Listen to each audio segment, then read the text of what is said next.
Hi, everyone. Welcome to our webinar about how libraries are advancing safe routes advocacy, funding, and programming. So nice to see you all today. Thank you so much for joining us. We are happy to have you and happy to dive into this topic. So I know that people are kind of, jumping on and joining in. So we'll give people a few minutes to settle in. If you want to say a quick hello in the chat, we'd love to hear a bit about who you are and where you're joining us from. We're talking about libraries and safe access to libraries today. So if you want to share either what you love about your local library, or if you want to share some collaborations between libraries and safe routes programs, we would love to hear from you. So you should be allowed to share in the chat now. I just changed the permission. So if you want to go ahead and say a quick hello, we would love to hear where you're coming from today. So let you all do that. Take another minute. Again, for those of you who are just joining, if you want to say a quick hello, share where you're from, share what you might love about your local library. You'll see some pictures in the presentation today from some of our staff here at Safe Routes Partnership and the ways that we enjoy our local libraries. So we're happy to celebrate all things library related today on this webinar. So I'm going to go ahead and kind of move us along quickly because we have three really great presenters, and I want to make sure that they get a chance to share all about their awesome work. For those of you who are familiar with our webinars, you'll probably hear me talk a bit less than I usually do because we have some speakers on hand today. But so happy to have you all here. Again, if you're just joining us, feel free to say hello in the chat, where you're joining us from, what you love about your library. That would be great. A little bit about me for those of you who might be joining for the first time. My name is Corey Johnson. I am our senior manager for program and engagement here at Safe Routes Partnership. I am based in Baltimore, Maryland, and I'm a huge book lover and library enthusiast. This is me doing a Bike Month project at DC Public Library, and you can usually find me either with a book or at my local library. So I am super excited that we are diving into this topic today. A bit about the partnership for those of you who might not know our organization. We are a national nonprofit that works to advance safe walking, biking, and rolling, both to schools, but also other destinations like parks, grocery stores, and libraries, which we'll be talking about today, and are really focused on building healthy, thriving communities for everyone. A few housekeeping reminders before we get started. First off, this webinar is being recorded. So if you want to share this with your network afterwards or want to go back and review something, we'll send out a recording afterwards along with the full slide deck. We also post this on our website, so feel free to check out our website afterwards. We will also having some time at the end for Q&A. So if you have questions, drop them in the Q&A box. If you have general comments, feel free to keep our chat going. We like to be interactive during our webinars. We also have about a 30-second quick survey at the end. It'll pop up when the webinar finishes. So if you could share your feedback with us about how we did, what other topics you'd like to see in our webinars, that would be much appreciated. So thank you in advance for that. It's nice to see people from all across the country in our chat today. Again, keep things going and let us know where you're coming from, your favorite thing about your library, and if you have any examples of library and Safe Routes collaborations. Another quick mention, we here at the partnership are also here to help you all do the work that you want to do. So we have an entire workshops and trainings catalog if you need support with anything Safe Routes related, virtual or in person. Everything is highly customizable. We'll drop that link in the chat for you all as well. So whether it's related to Safe Routes to schools, Safe Routes to libraries, community engagement, funding, we are here to help you. So please reach out to us if there's a way that we can assist you. So I know that this webinar has a mix of library people and Safe Routes people. So you might hear, so we're going to try to go back and forth. So for our Safe Routes people, you might hear some things that are familiar to you. It's because we have some new library partners on. They want to make sure they're oriented in the work that we do at Safe Routes. And same thing with the library staff. You might hear some library things might be familiar to you, but not familiar to our Safe Routes practitioners. Just a bit about Safe Routes to libraries before I hand things over to our speakers. This was actually kind of born out of our work with Safe Routes to School. And for those of you who are unfamiliar with Safe Routes to School or kind of new to this the Safe Routes movement, Safe Routes to School started about 20 years ago. We're coming up on our 20th year anniversary, and it's both a program and a movement to make travel to school. So that includes active travel to school, walking, biking, rolling, scooting, skateboarding, all those active modes, safer, easier, and more convenient for all students. We also have a few other kind of like Safe Routes adjacent programs, including Safe Routes to Parks, Safe Routes to Healthy Foods, and now our current our entry into Safe Routes to Libraries. So thinking about how Safe Routes to Libraries get started, just to let you all know how we got to this place here. First, we recognize that libraries have been doing this work for a long time. So for those of you who have been working in this space and we weren't aware here at the partnership, thanks for the work that you all have done to really lay this foundation for Safe Routes to Libraries to get to where it is today. Here at the partnership, we kind of started our Safe Routes to Libraries journey in 2019 through our Safe Routes to Parks program, where we worked with Central Arkansas Library System to pilot temporary walking lanes and bike lanes to increase access to their library branch in Little Rock. That was a really successful project. The library ended up getting $1 million in federal funding to install permanent infrastructure to increase safety and access to the library. And we were really heartened by that success story. In 2022, we had a group of librarians present at our virtual Safe Routes to School conference, speaking about this particular topic of partnerships between libraries and Safe Routes to School programs. And from there, we've just continued connecting with our library partners and research some opportunities to kind of, move the Safe Routes to Libraries work along. Which leads us to today. I guess last year we were awarded a Institute for Museum and Library Services grant, IMLS for short, which is a federal planning grant for us to create a Safe Routes to Libraries framework to increase safety, accessibility, and physical activity around libraries.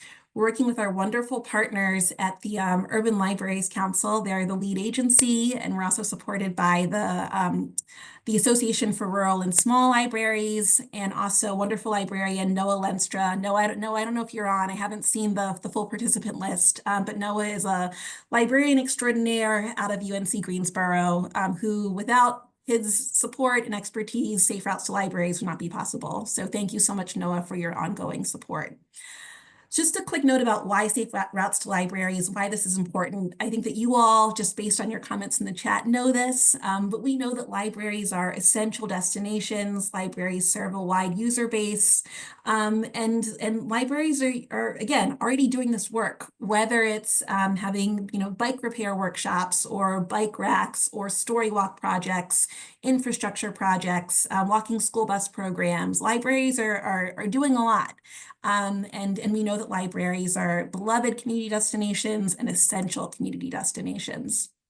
So our goal with Safe Routes to Libraries is really to grow this movement, to raise awareness about the great work that libraries do, to raise awareness about physical activity and safety and accessibility is a part of is an important part of keeping libraries open and accessible to everybody.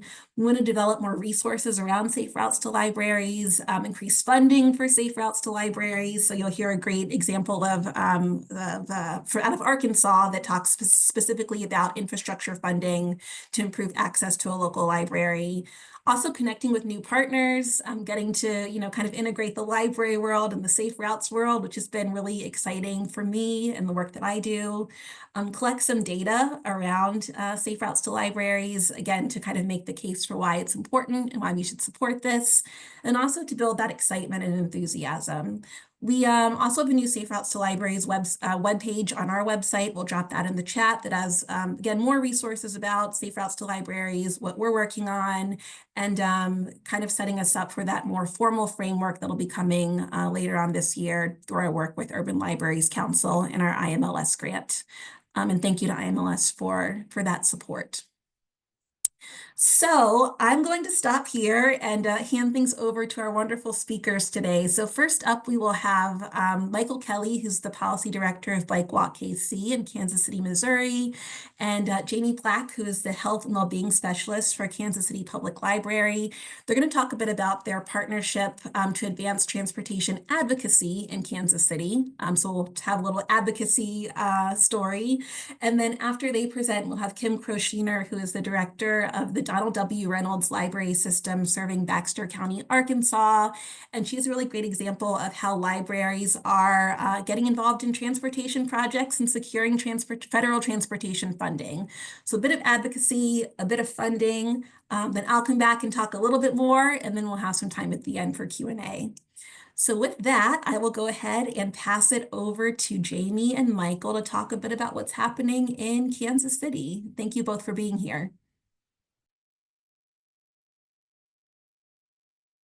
Corey, thank you so much for having us. And thank you all for being here. My name's Jamie, as she said, and today we're going to talk about bookmarks and bike racks, our initiative, and how our public library supports the transportation advocacy in Kansas City. And Corey, next slide, please. Again, my name is Jamie, and Michael's here and joining me as well. And next slide, Corey, please. So Corey mentioned that I was the health and wellbeing specialist for the Kansas City Public Library, and a lot of you may be wondering, what does that mean? Um, so this is kind of just a breakdown of what my role is. I am not a traditional librarian. I'm a health education specialist. So my focus solely at the library is to develop partnerships and collaborations like this one with Bike Walk KC, and develop health programming, distribute health resources, and increase health literacy for our patrons. So, uh, in addition, I'm part of a learning specialist team that we encompass a lot of different roles. So, we have a specialist that, covers jobs and career services. We have a specialist that does civic engagement, as well to kind of address all those social determinants of health. And these are just some examples, pictures, whether it's offering hygiene kits, during our mobile services events. We have blood pressure stations, and you can check out blood pressure uh, machines at all of our locations as well. And then, youth fitness programming. So just to give a kind of a background of, the context for why this came about and why this is important. Corey, next slide, please. So diving into what we worked on with Michael and his team, we called it the Street Project, based upon the film The Street Project that was presented to us, initially. And they had reached out to us and said, hey, would you all have a film screening? And I got to thinking, how can I create, a more engaging environment that is also educational, and allows, patrons to really give feedback, and interact. And, having recently met Michael, it felt like natural that Bike Walk KC would be the perfect partner for us. Giving the advocacy efforts and all the street planning advocacy they do in the Kansas City area. Um, you know, since as a metro area we struggle a lot. So kind of to dive into that process and how we develop the street project. I'm going to take you through a typical screening. So Corey, next please. So we started with a screening of the film. It's about 50-minute long film. But the really important piece here is where Michael came in developing this community conversation aspect, where he made this a much more localized approach to where the screening, looked at things globally and initiatives that folks are doing around the world. But Michael was able to recruit, stakeholders within our community, whether, they're government employees, those with lived experience and advocates for street safety. We were able to come up with some really dynamic panels, for 5 of our branches that really made this an engaging experience. So, um, just to build on that, another cool thing that you can see in the picture to the right for promotional efforts. This is Bike Walk KC's Home Street Home exhibit, which we had on display at all of our branches. It was a really cool way to promote the program. Just as a passive engagement tool for increasing advocacy and knowledge and education, and also folks are able to, imagine and build their own streets, and learning that way. So that's kind of a brief description of how the street project started and how the screenings, went. And Corey, next, please. So kind of diving into our community feedback, we had an overwhelming, positive feedback from patrons. Over 85% said that they would recommend the film and the opportunity. And pretty much all of our patrons felt that they left more informed about community initiatives and traffic calming efforts in the Kansas City area. Um, whether it's terminology, they had talked about benefits of street closures and why it's important for community safety. And just talking about, specific in the Kansas City area, why, Michael and the panelists talked about, street modifications and why they're important. So Corey, next slide, please. Again, just reiterating some of our favorite aspects, the Q&A sessions and the panel discussions were some of the most recognized pieces of the project. Again, just giving the personal nature of them and folks being able to engage with a community stakeholder that may have say or may have a voice at the table in policy making decisions, I think was really crucial. And a lot of our patrons left feeling like they were heard by these representatives. And just personal stories as well, just personalizing and humanizing the experience. Some recommendations we had were just providing more examples of projects. In the film, there was a lot of East Coast, European examples. So being able to, this is Midwest specific, but being able to provide those recommendations for Midwest cities. Increasing PSA announcements for multiple languages, just given how diverse our community is, was another recommendation. And just continuing to raise our efforts and creating more efforts around this advocacy. So, and Michael, I'll let you take it from here. Yeah, thank you, Jamie, and thank you to Corey and everyone at the Safe Routes Partnership for inviting us to speak today. So, in taking over from Jamie, I wanted to start by briefly discussing how the partnership between Bike Walk KC and the KC Public Library is a symbiotic one. In short, the library makes it possible for us to reach parts of the community that we can't otherwise. For example, the image here comes from the fourth showing of the documentary, The Street Project, where we were able to speak with several residents who had no idea that 63rd Street, just outside this building, is on the city's high injury network because of the outsized number of crashes and fatalities. It prompted them to ask how they can push city leaders to do more. In turn, Bike Walk KC working with the library enables the library to demonstrate its value to city leaders. The unfortunate truth is that in many communities, libraries and their funding are under a heightened scrutiny. At its worst, it can result in decreased funding, which makes it harder for Jamie and others to serve the various needs of the community. Collaborative programming like what Bike Walk KC has done shows that the library is a necessity and needs to be funded as such. Ultimately, the key point of this work for both of our organizations is about raising awareness. It means raising awareness about key issues like traffic violence, but also showing people that they have the ability to change those circumstances for the better. Next slide. So along those lines, I also wanted to take a bit of time to highlight our Community Transportation Academy. So we approached the library about hosting at their Plaza branch for two key reasons. First, it was a central location in our region that we knew participants would recognize.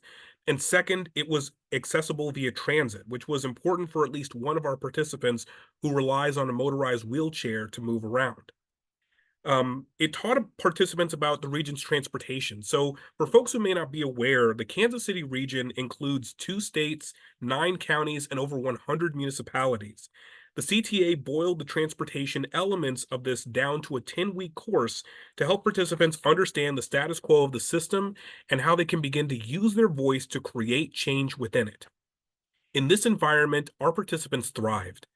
Following the course, one participant successfully applied to graduate school, another is pursuing grant funding to address school transportation, And yet another participant is working to establish a bike and pedestrian advisory committee in his own community. Next slide.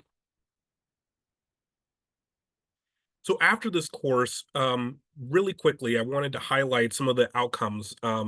So after the CTA, and I'll drop a link for this in the chat, we sent an evaluation survey to participants. Among other things, we asked the following questions: where to find state and local elected officials, where to look to find budget information, and where to look to find planning documents. On every single one of these questions, 100% of survey respondents said they could now do this as a result of taking part in the Community Transportation Academy, which we could not have done without the library. Next slide. So in closing up my comments, I wanted to answer the question, how can libraries support advocacy and policy? Intentional partnerships on key issues. Jamie sought to work with us not only because traffic violence is a pressing issue in Kansas City, but also because it is an issue just outside the front door of several library locations. In many ways, for the library and its patrons, these and related issues are something they have to engage with for the betterment of the community as a whole. Seeking out and elevating expertise. Part of what makes the library special is that it remains a haven for knowledge in an often confusing world. Libraries in both advocacy and policy have an opportunity and an obligation to identify and bring subject matter experts to a wider audience to light the path forward. And finally, creating space for people to come together. More fundamentally, libraries are community spaces. That means that on advocacy, policy, and so much more, they have the ability to bring people together to build understanding and find solutions to the challenges we all face. So with that, next slide.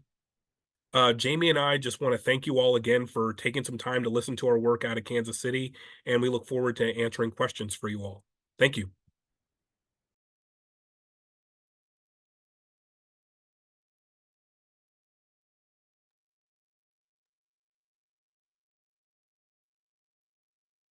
Hi there. I guess I'll get started. My name is Kim Croshaner, and I am the director at the Baxter County Library in Mountain Home, Arkansas. And if we can go to the next slide, I'll kind of show you where that is. We're located at the very top of the state in that red circle there, just about 15-minute drive from the Missouri border. So we are about 2.5 hours south of Springfield, Missouri. We're about 3 hours north of Little Rock, Arkansas. So we're kind of in the middle of nowhere, but it's a beautiful nowhere to be. We are surrounded by gorgeous lakes and rivers, and it's a very popular destination for vacation and also for retirees. As you can see, our population numbers, we serve the entire Baxter County population, nearly 43,000. And then we are located in Mountain Home, Arkansas, with a population of a little over 13,000. We're challenged like many rural communities are, and I've been asked to specifically address rural communities because we're very spread out. So nothing's very easy to access. So we cover a wide expansive area. And there's very little public transportation here.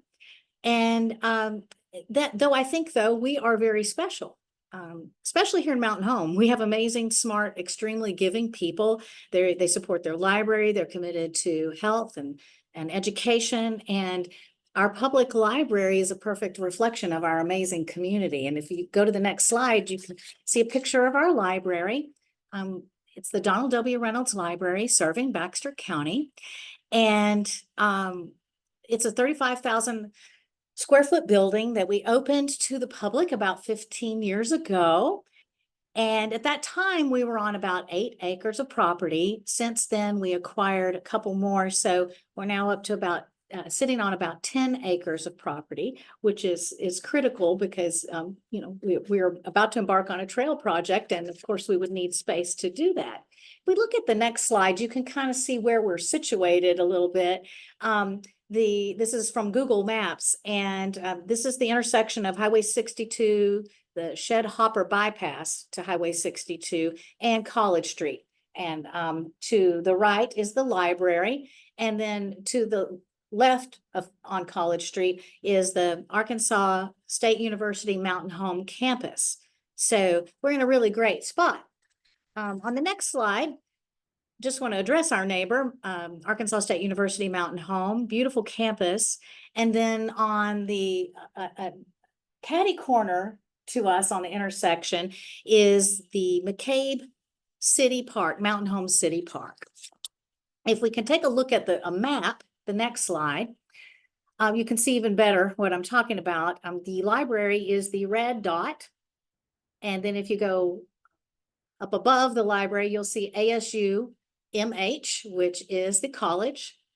And then if you go to your left, the green dot is McCabe Park that I mentioned, which is the city park here in Mountain Home. So we've got some amazing neighbors. We are in an amazing spot. We are rather spread out, but we all happen to have found ourselves in this part of the community, which is absolutely perfect for our project that we're embarking on. We can go to the next slide. Okay, so this is a very early drawing of plans for our building. And you can see our building, but then you can also in the parking lot, but you can also see the yellow and the red lines were preliminary drawings for a walking trail that was envisioned. And so these never really made it further than these initial sketches. Because at one point in time, plans were set aside for the walking trail. It just was a little too much to take on. I think our library leaders at the time were afraid, really. They didn't know what to expect. We were moving from a small building. The new building was 3 times the size of our old building. We didn't know what would be required just to maintain that building, yet alone a walking trail. So those plans were just kind of set aside. We completed our building in 2010, and our community is definitely enjoying the library. We see approximately 600 people on average per day, 6 days a week in this building, and we get a lot of activity and very, very vibrant library. On the next slide, you can see this is actually taken from All Trails. You can see that there is now a walking trail system on the campus of ASU and on McCabe Park property. That was about 5 or 6 years ago that the city of Mountain Home began installing a walking and biking trail in McCabe Park. And then shortly thereafter, Arkansas State University and Mountain Home began installing some walking trails that are connected to the McCabe Park trails. Both of them received some amazing funding from our Arkansas Department of Transportation. So I'm very thankful for the Arkansas Department of Transportation, otherwise known as RDOT, and the wonderful grant opportunities that they make available through their trail grant program. And so you can see that the existing trail system is approximately 4 miles, 4 3/4 of a mile. And the library is the red dot, if that helps you put things in perspective there. Okay, on the next slide, I want to show you a few pictures of the existing trail system that is now over at ASU. This is the trailhead, and then there's also a disc golf course on the property, so it's a wonderful place for people to enjoy. I've got a couple of other pictures to share. If we go to the next slide, this is another view, and you can actually see our library in the background of this picture. There's also wonderful sculptures along the trail that give it an extra enhanced experience as you're going along. And then there's another shot which shows on the next slide, another fun sculpture of a fish. And then you can see the library even better from that vantage point there. So you can see, though there's a lot of property in between us, the library is right there. And it's just a perfect spot to envision extending the trail system. So on the next slide, in talking with Miss Corey, she was asking me to identify some of the needs that we started to identify with the library and getting to the library. Can we go to the next slide?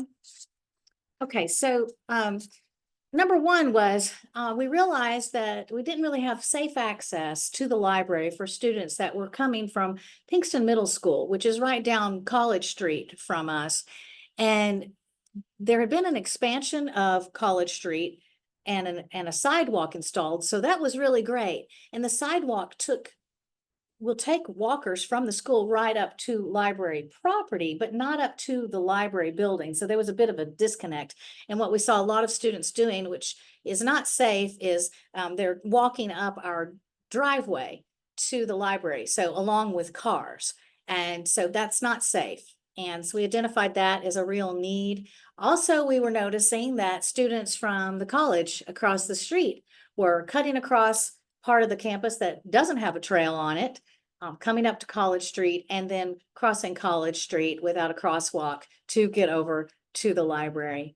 And then just also a need to build on the existing trail system that we have come to enjoy here in our community. We saw a need to continue that and to expand that. And it also will allow us opportunities to enhance our library programming. We do so many wonderful things at the library already, a lot of nature programs, but we saw opportunities to do more health and fitness programs and more nature programs with a walking trail on our property. Okay, so if we go to the next slide, our Baxter County Library Foundation decided to apply for a grant from the Arkansas Department of Transportation, just like the college and the city of Mountain Home had done. And we applied for that grant back in June of 2024. And then we found out that we were awarded the grant this past November. The grants are up to $500,000, and that would represent 80% of your project. And then we would be responsible for the other 20% of the cost. So we were awarded $456,000 for our project, and that also includes lighting for our trail. So that's really exciting to be able to have that included as well. The funds, from what I understand, are federal funds. So we are hopeful that our grant will not be affected by any federal funding cuts. And we are so excited to move ahead with the process, and so thankful to the Arkansas Department of Transportation for making this funding available for this kind of a project.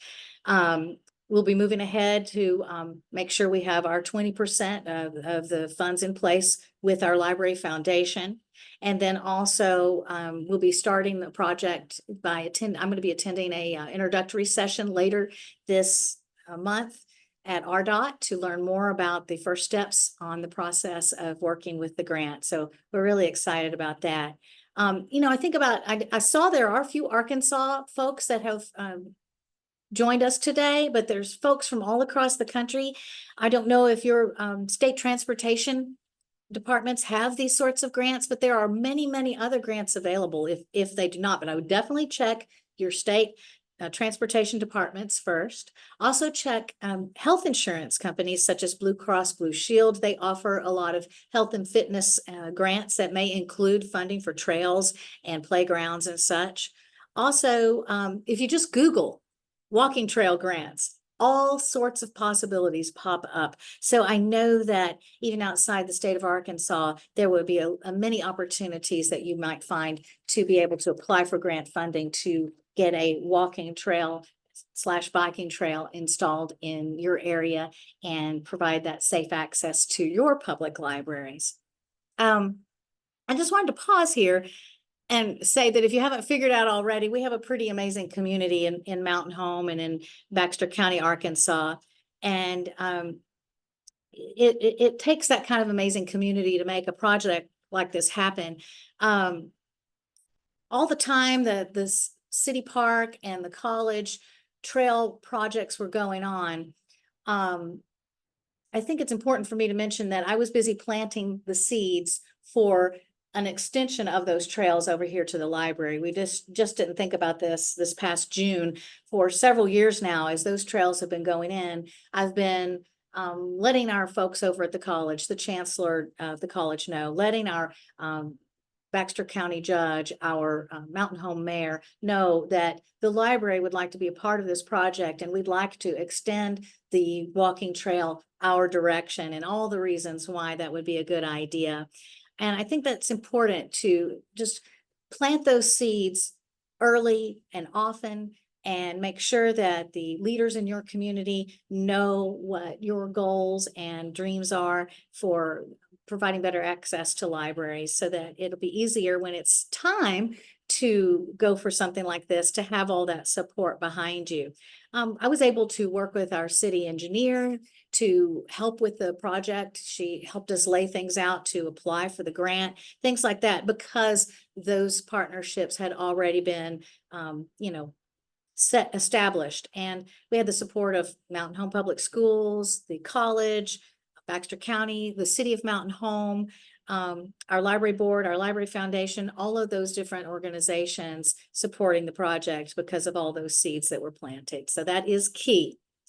And so let me tell you a little bit about our plans. On the next slide, you can see that in this these turquoise lines represent our preliminary thoughts for a walking trail on the library campus. And the original trail, you can see just kind of circling the parking lot, but then you can see that there's an additional part that would take you over to College Street that's on the property that we had acquired after the building of our building. So that was really a great piece of property to acquire. And what we're looking at is installing approximately 3/4 of a mile of walking and biking trail to be 10 feet wide, and that will provide safe access from the sidewalk along College Street up to the library building for students walking from Pinkston Middle School. And if we go to the next image, you can see how that turquoise spot where the library is located fits into the grand scheme of things in our community. And our city engineer put this together for us, which I really appreciate. The turquoise represents the library's proposed or trail plan. And then the city trails at McCabe Park are in green. They also have a mountain biking trail, which is in red. And then the ASU Mountain Home trails, those which are existing as well, are in orange. And then in yellow, you can see there is a trail extension coming off of the existing trails, taking you to College Street. And then there are plans for a crosswalk that will take you across College Street to the library. And this is an amazing part of this, because all the seeds that were planted and the partnerships that were formed, the city of Mountain Home actually included a request for that extension off of the city trail and for that crosswalk in a grant from the Arkansas Department of Transportation that they already applied for and received even before we applied for our RDOT grant. And so that's just, the perfect combination of planning and looking at the whole big picture. And just, I appreciate our city partnering with us and thinking ahead and going ahead and putting that in their plans. And so once again, planting that seed is so important. Also on this diagram, before we move on to the next slide, I'll point out that you can see Pinkston Middle School up there on the far right-hand corner. And so there is a sidewalk that takes you all the way down College Street to the library from Pinkston Middle School. And so, I think we can only expand this existing trail system from here. I'm so excited for the possibilities for the future for our community. If you look at the next slide, Ms. Corey asked that I give some tips for working on projects like this. And of course, building partnerships, as I've mentioned, is just the most important thing. I think very, very most important, if you are a library, is become engaged in your community. Well, I shouldn't say become. You probably already are extremely engaged in your community if you're with a library. But just my advice would be attend events, things like Coffee Talk, which we'll be attending tomorrow morning. It's like a whole community-wide business leaders event that happens once a month, where we get to brag about the library and everything that we have going on, and we learn about everything else going on in the community. Be a part of festivals in your community, to things where people come together and, you know, let people know about the library, let people plant seeds that the library is wanting to extend the walking trail, and that sort of thing are very important. And then also attend other events, other organizational events. For instance, we have a Baxter County Historical Society, and just attending some of their events and get to connecting with those people. That's where I run into people like the mayor and things like that. And just, you know, every time you see those folks saying, remember, we have this dream of having extending the walking trail over on the library property. And that all helps. And just visiting with those folks regularly, connecting regularly with community leaders and library leaders. If you are a city or you know, municipality person, you want to connect with your library leaders, and then vice versa. And I think that also, if you're part of a municipality and you're wanting to get connected with your public library, it's important to learn how your public library is structured and how it's supported. I think a lot of folks don't really know that. And every library in every community is a little bit different from state to state and community to community. For instance, ours is a county library, but there are city libraries and multiple county library systems. There are state libraries, so many different ways that libraries are structured.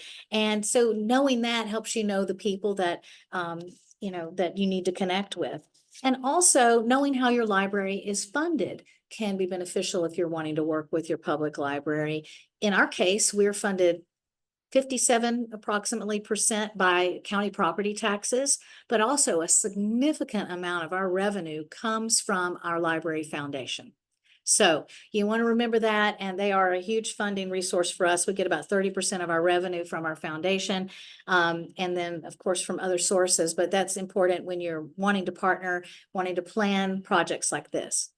And also, just I wanted to share with you that part of our library strategic plan is to align ourselves with community initiatives. So we're out there realizing what's going on in the community, realizing that there's a focus on health and recreation, and also literacy, and working with the different partners in our community to really make great strides in those areas. So that's just another recommendation I have, is to see what community initiatives are out there. And if you're a library, align yourselves with those so that you can be a part of all of that. And I think Kansas City gave a really great example of how their library was doing that very thing.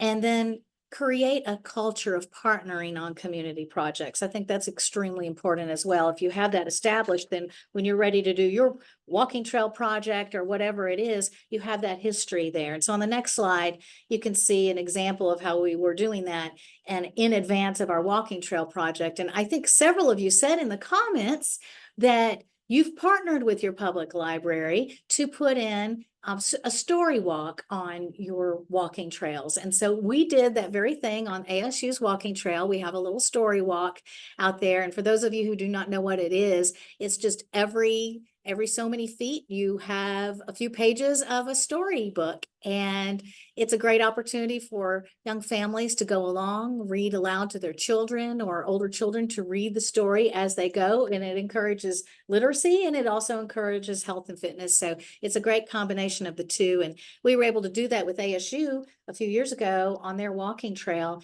And that helped us, you know, really develop our partnership with the college. And then if we go to the next slide, just another example of doing that kind of a partnership. And this time it was with our city parks.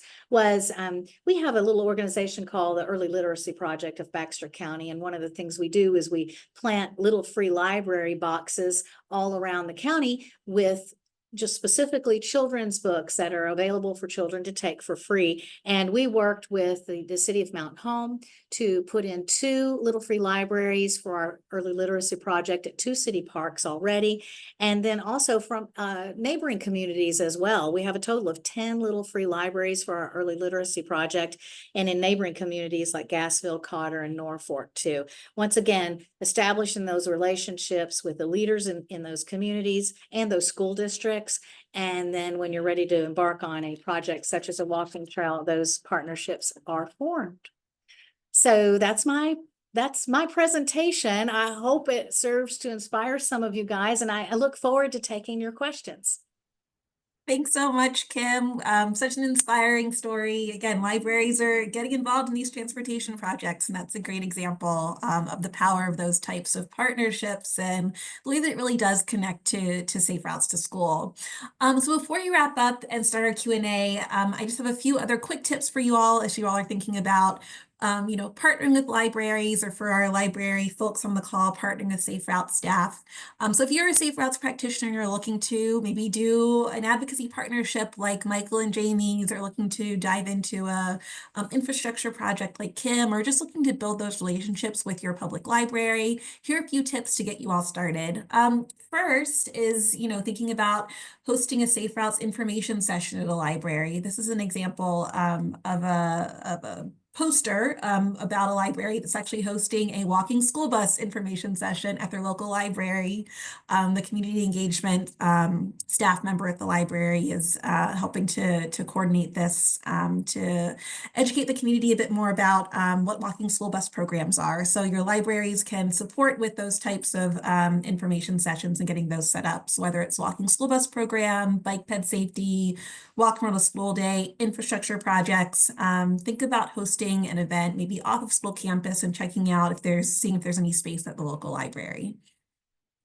Also, Kim just mentioned, and actually Michael and Jamie in their presentation as well mentioned, getting to know library staff and library staff getting to know people in the community who might be working on transportation projects, planning projects, public health, thinking about people who are at the library, whether it's the branch manager. A lot of libraries have engagement or outreach staff, your children's librarian. They've helped me a lot with some of the projects that I work on.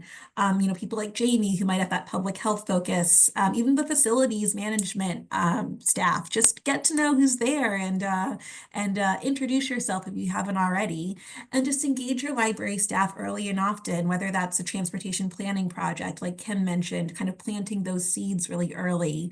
If you're thinking about doing a demonstration project, bringing in library partners to help plan that project and offer some feedback. Community events like Kim mentioned, if you're having a bike rodeo or a bike enroll to school day, walk enroll to school day, invite your local library staff to come out and celebrate with you.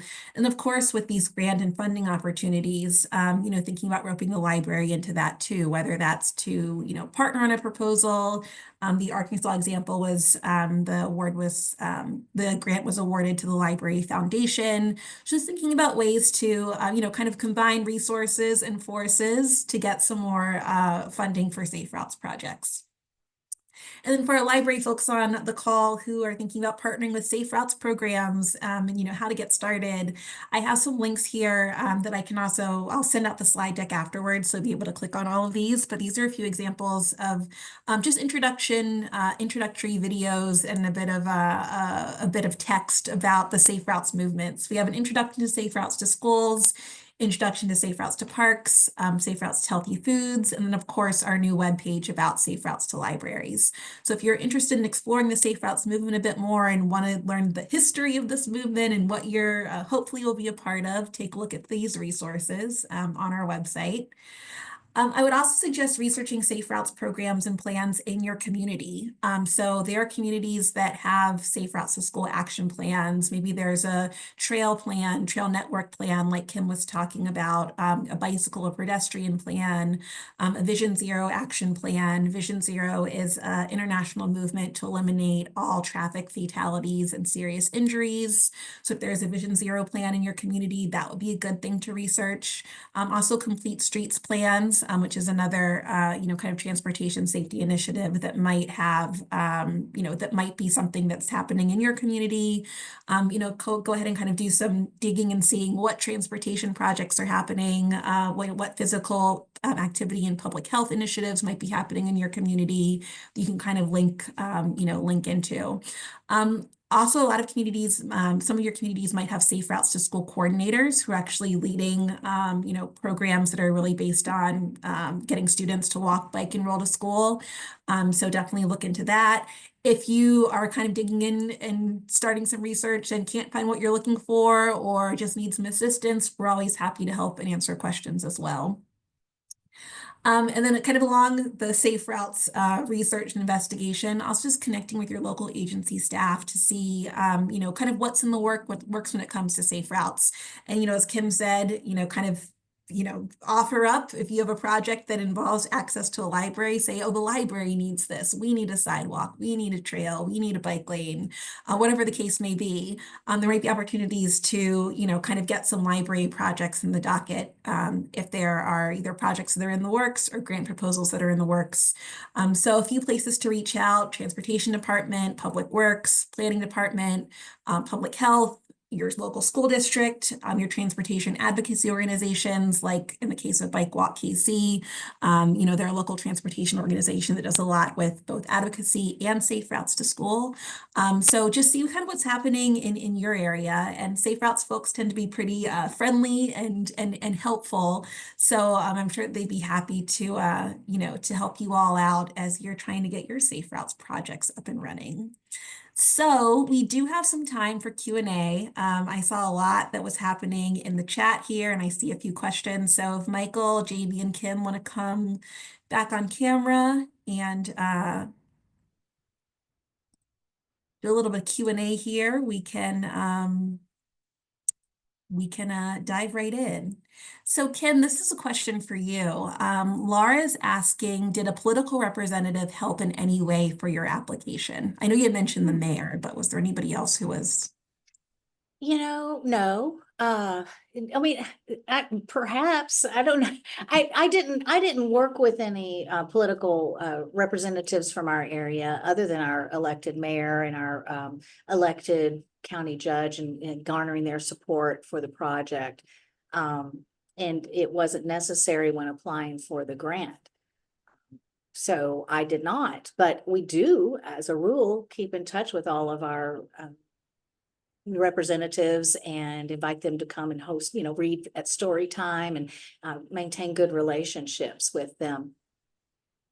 Great. Yeah, just kind of thinking about, that partnership piece and casting a wide net. I mean, Michael, I know you as a policy person probably do a lot of work with political representatives and elected officials. So any tips you have to share would be great as well. Yeah. So one thing I'll offer is that most representatives are still doing what are known as earmarks. So they basically set aside funds for kind of pet projects in their community. It varies in how it looks from district to district, but having those conversations with your representatives, especially the local office, is a really good way to begin having those conversations. But I would also say that if you're looking around those elements, to also talk with your local public works department, planning department, because a lot of times you may be able to collaborate on going forth for a project, and that really strengthens the chances overall that you're likely to get funding for that, whether it be through earmarks or through one of the federal grant programs as well.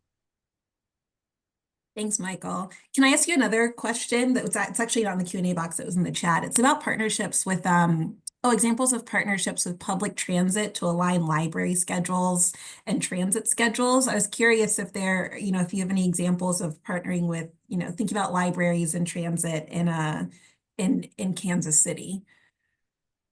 In terms of partnering around those things, something that the city has started to do and kind of still have to push them sometimes on this is that they try to plan public meetings around infrastructure projects at libraries or at locations where they know there's going to be transit access, because we know that historically the people who are most likely to be able to participate in these public meetings are people who not only have time but who often drive, because cities don't always think about having those meetings in places that are accessible by biking, walking, or transit. So Kansas City has kind of started to do it. I can't speak to like the formal coordination between the city and the library, but perhaps Jamie could.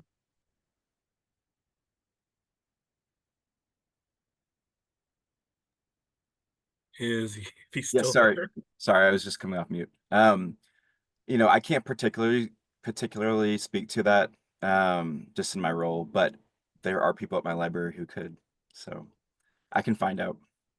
Okay, yeah, I mean, I'd also say, again, like if there's a question that either we can't answer, you're curious about, just, either follow up with us, or, if you might want to reach out to your local transit folks, library folks, to see what's, what they have going on as far as aligning libraries and transit schedules. And again, if you have trouble finding those people, we're always happy to help with that as well.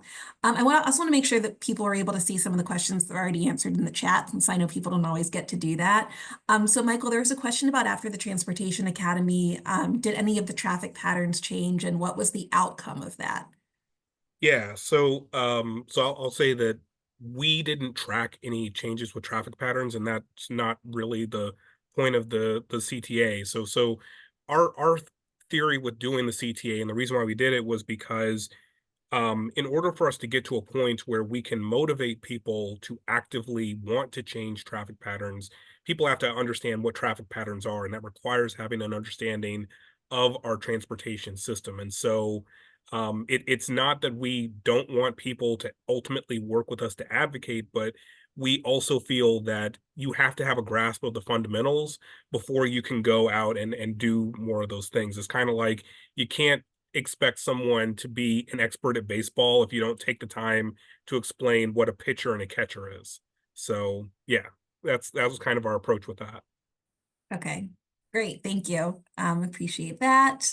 Just going back and seeing if there are any final questions that I missed before we wrap up for today. Oh, Kim, I actually had a question for you. I know that your project also connects the local middle school to the library. Can you talk a bit about how school partners were involved in that? Like, were students involved at all in, kind of designing that trail project, or was it linked to any other sort of, safe routes to school initiatives in your community? Students walk here every day. So they're a part of all of our teen programs that we do. And we have a teen library council that gives a lot of input. And so definitely we're listening to those kiddos and getting their input. We also have, of course, a bus route. We're on a bus route too. So children from other schools come to the library after school, as I would imagine, as it is in most public libraries and different communities.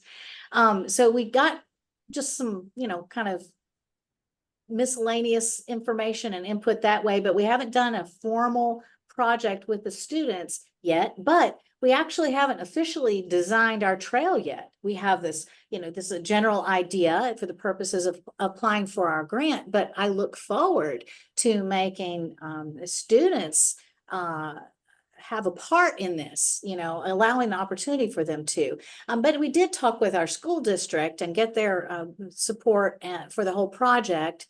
I'm working with the superintendent of Mountain Home Schools and getting a letter of support. I think I saw a question about letters of support in the comments. Yes, we did get a lot of letters of support, and one of them was from the Mountain Home School District because they're aware of the issue with the safe route to the library. Awesome, thanks. Yeah, I forgot to mention in the list of, library people to connect with. I know a lot of libraries have youth councils or youth advisory boards. Jamie, I don't know if there's a youth advisory council in Kansas City, or if that's kind of like a library standard, but definitely another group to reach out to.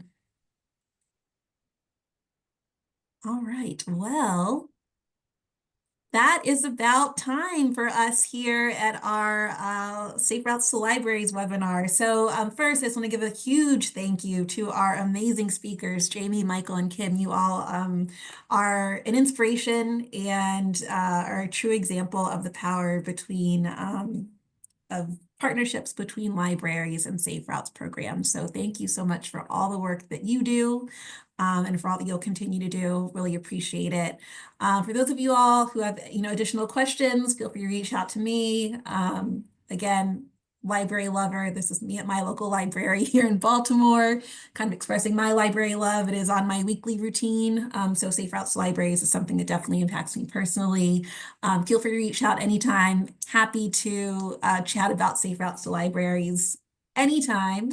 We also have a Safe Routes to School Google group, but also includes other, Safe Routes topics. So if you're interested, I dropped Christina, who's our wonderful communications manager. Her email is here. If you want to join that group, just send her an email with your email. Make sure you have the email addresses that you want to add to that group. We'll make sure we get you added to that.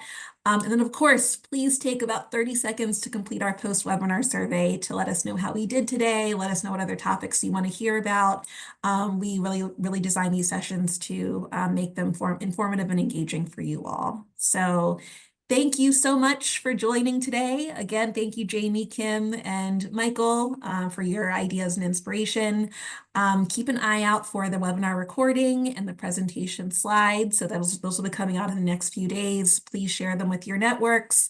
And yeah, let's keep growing the Safe Routes to Libraries movement. I feel like this is just the beginning of something really great that'll be happening over the next few years. So thank you all so much and enjoy the rest of your day. Have a good one.